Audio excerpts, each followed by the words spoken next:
Here we go. It's Friday. It's that time again. Bucs in the Burgh podcast.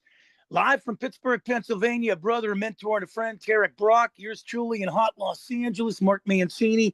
Tarrik, first things first, how are you this morning? And all the great sponsors that keep coming to move us to the high standard here. Yeah, I mean, I'm doing well on a beautiful Friday morning in the Burgh where we're expecting a high in the low 80s today. Hopefully, the humidity will be down, so we'll have a great day before taking on the Cincinnati Reds again at PNC Park tonight at 6:40. But again, this show is brought to you by our proud sponsors who help the show be what it is. And so I'm going to start off with R&D Strategies, man. Thank you. You guys are awesome. 412 Sports Ministries is a blessing. They're out in California right now. So that's good. BRG Baseball Resource Group. Just will have a great weekend this weekend. My home gym in Tarzana, California, the Cardio Grind. And I can't forget how I get around here. BMW of Pittsburgh and Mini Cooper of Pittsburgh. Thank you guys so much. And today is True Victory Friday. Yeah. Get you some. So thank you to True Victory, Jason, Kristen, and Mike Butler over there. Thank you guys so much, man. But a lot to talk about. Like Yeah. it's a action-packed weekend in sports. Yes, there's everything. You got preseason football going. You got Vrabel getting in the mix with the Commanders and Patriots. Man, we could talk about that. We could talk about the handshakes in baseball, how you got to get them things down to a timing. Which Pirate will win a Steeler game with a field goal? That's an interesting one. But first things first, Brian Hayes came back to town, and we were talking in the pre-chat. Looks like he got some new shoes now. He got rid of the gold ones to match the Reds uniform. Yeah, I mean, he had a pair of shoes that was sitting in our clubhouse, leader's office, and I was just been looking at him like, what are we gonna do? Just like not really, putting two and two together that he's gonna be coming back, and that he'll just pick them up there. And so when I saw him on his feet last night, I said, man, I've been looking at these shoes for the last 4 days, so it's like I'm glad that you have them now. But it was good to have him back and compete against him. That's what the game is. It's like no matter who's on the other side, like you're just competing, just having a good time, playing or coaching the game that you enjoy to do. Yeah, kind of hard getting drafted by the team and then moving on to Cincinnati, but it must have been a nice reunion of sorts before the game. Yeah, I mean, it was good. Like you've been with a guy for the last 5 years, going on 6 years, and then now he's on the other side. So you got to get used to seeing him in different color uniform, seeing him from a different perspective. Last night was weird because that was the first time I actually have been in the dugout while he was hitting. So that was a different perspective and look. But in the end, we wish him, well, that he has a good career over there. Cincinnati is a really good ballpark to hit in. And so, we just look to watching them play and defeating them tonight on the field, him and his team. Yeah. Hey, did you reminisce a little with Gavin Lux? You know what? Gavin Lexner and I are going to talk today, but I mean, we're always bantering during the game. So I enjoy seeing and, just having nice conversations, during the game with Gavin. Yeah. And Terry Francona on the other side. I remember I talked to him way back in the day when I was doing radio in San Diego. Great guy. And man, he's turned the Reds around a little there. Yeah, I mean, you could see that they're playing with a different level of ease and comfort, right? You can see him calming down, and you're like, how do I judge that? I judge it off of seeing how Ellie is. He's like business on the field, business off the field. He's moving a little bit different, calming down. So I think that's really good from there. And it's good, also to see Tito, walking on and off the field, not being in the cast like he was the last couple of Yeah. years. He's moving good. He's looking real good. Got good skin color going to him right now. So it's really cool to see, and it's good for our game and for the Reds. Hey, who would win a one-on-one first one to 21 or hoop in basketball between O'Neal and Ellie? They both look like brothers. Right, but I don't know. I don't know if they can shoot though. That might be the thing. They might have to just do like a game of layups and just to see what happens. But it would be interesting to see. Man, oh man.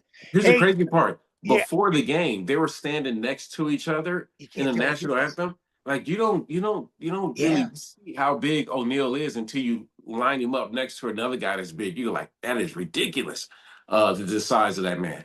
Yeah, it's amazing. You know, the guy I think is going to really break out for the Pirates the next couple months, and even in the next year is Gonzalez. Man, I love that kid. He's our swinger, man. Like if you throw a ball and it's over the plate in any shape, form, or fashion, or any pitch, like he is taking a whack at it, man. Like he doesn't see a pitch that he doesn't like that's over the strike zone. So it's like he always has a hitter's chance while he's up there, man. So it's fun to watch him.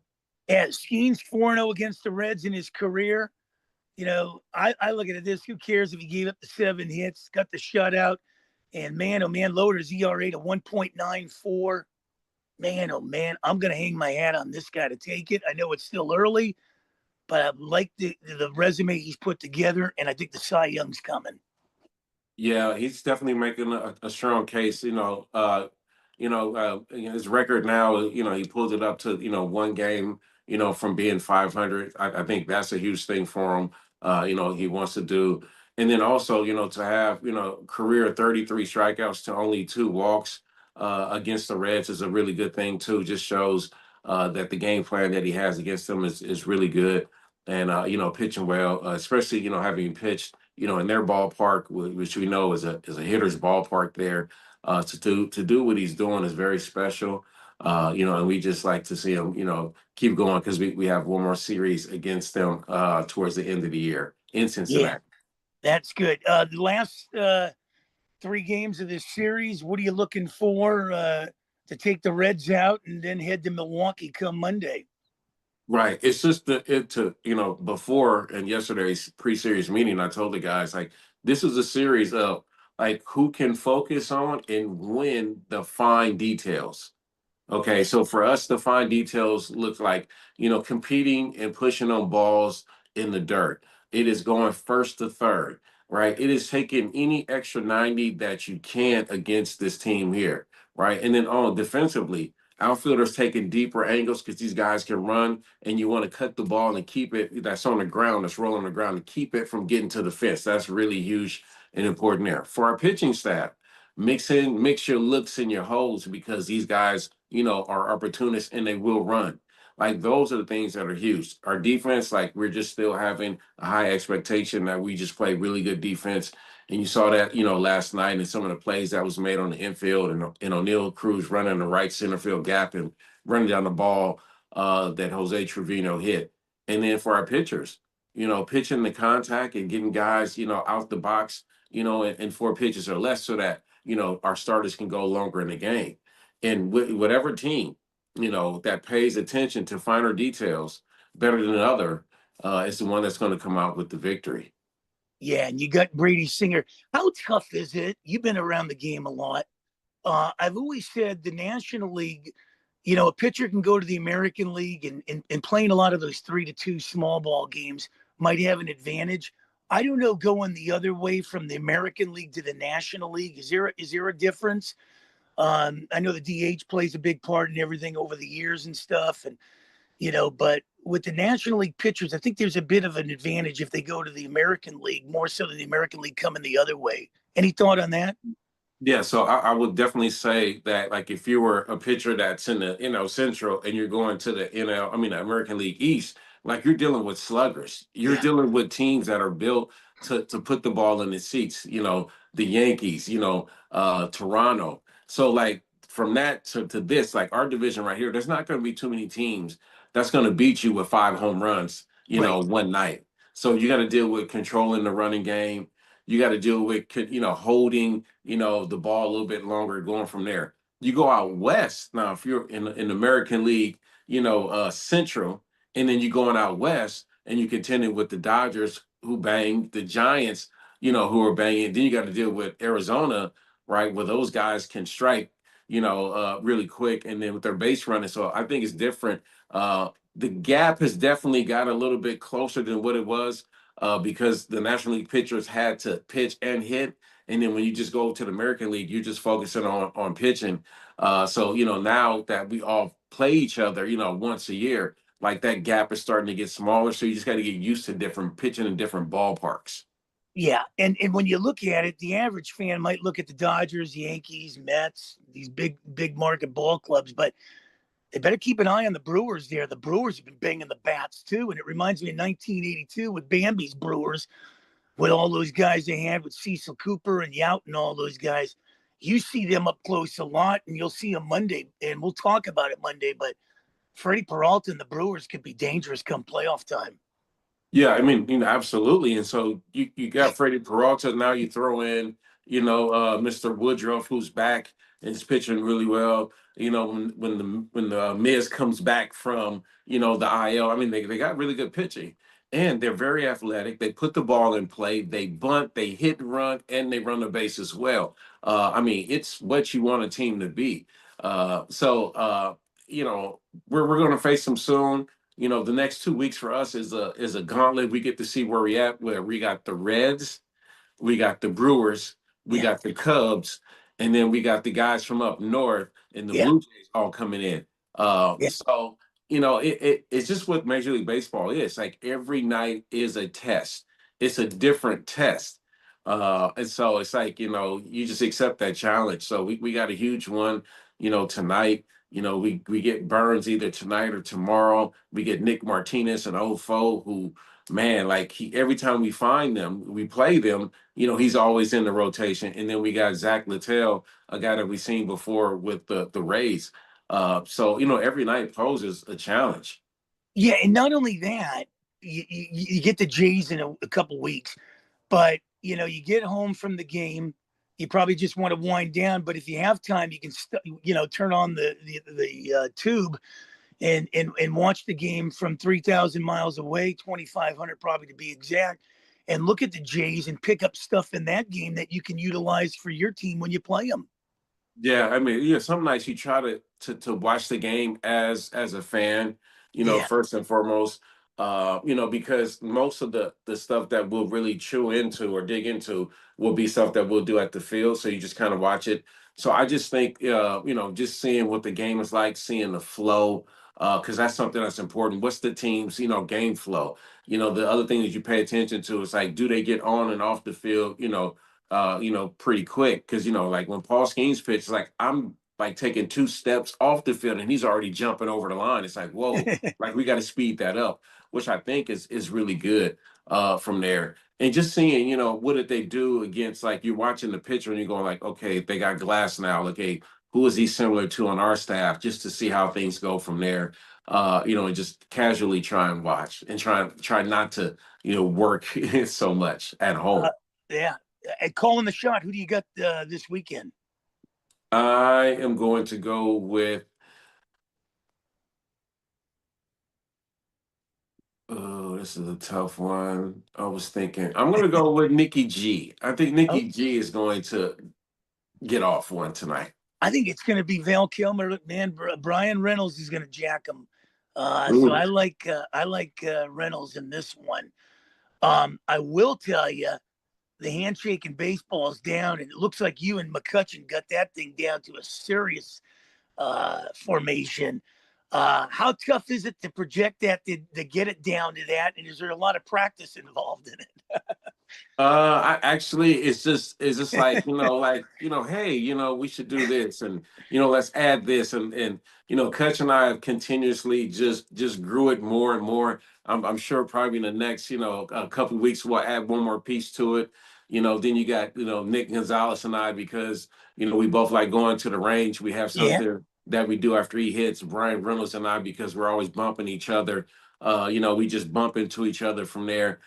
You just kind of, whatever you have as far as a relationship with the guy, you bring that out in the handshake, especially, being the first base coach, I get to congratulate a guy, almost first when they get on base. So we just try and do something, to just, bond right there, because once they get the first, I'm going to need them to be the best base runners yeah. that they could be.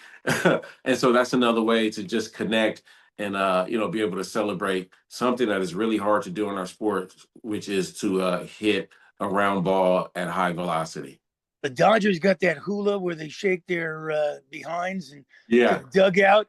The Yeah. Padres, I'll tell you one thing, the Padres got it down too. They got with Machado and Tatis after a home run or something with Bogarts and all those guys. They've got it down. I know, some of these other teams have it, with the fireman hat with the Angels and stuff, the handshakes, man, some of them are really amazing. Yeah, I mean, it definitely is. And like I said, man, like you're gonna celebrate when you do something, special, especially in our sport, Yeah. where hitting is down. And so you do something special, like hit a ball off the park, and you score a run or multiple runs. Like everybody gets to celebrate with that. And here's the other thing that we always say: it's a kids' game.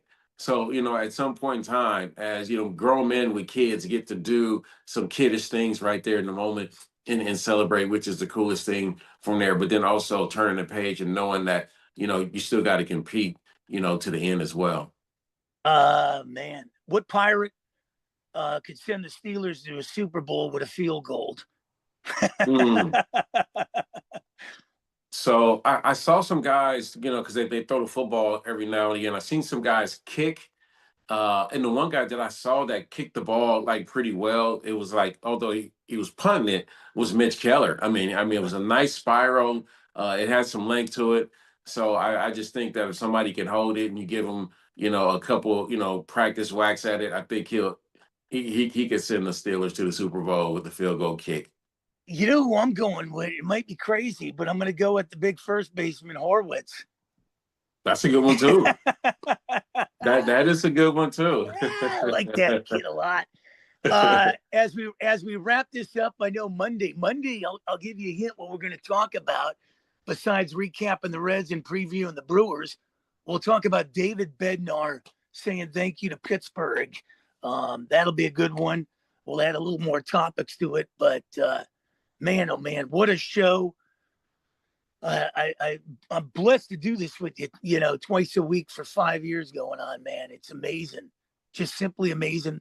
Let everybody know how they can get a hold of you and the great sponsors that sponsor the show. Yeah, so on TikTok and on Facebook, it's just first and last name TarrikBrock. Then you get into IG, it's first and last name, as I said, all one word, but then add in the SR because I do have a junior.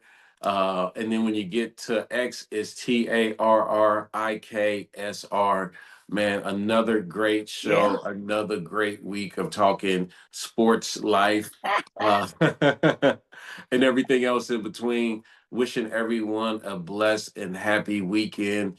Spend some time or call or send a I love you Yeah. text to your loved ones. Man, and just enjoy yourself. Trying to get through the 3 birthdays this week. My mom turned 86 yesterday, and my oldest granddaughter, will turn 20 tomorrow. Jeez, what a week. Man, that's awesome. Hey, Happy birthday. yeah, and we'll add one more thing to the mix on Monday when we talk. Old dudes rule. Scherzer and Kershaw going at it today in Chavez Ravine. Oh, that's a good matchup right Yeah. there. That is a good matchup. I might turn it on to watch that. That's gonna be Yeah. pretty good there. I'll definitely have you guys penciled in tonight. Take care of the Reds. I love you dearly, man. And God bless the Pittsburgh Pirates. All right, take care, everybody.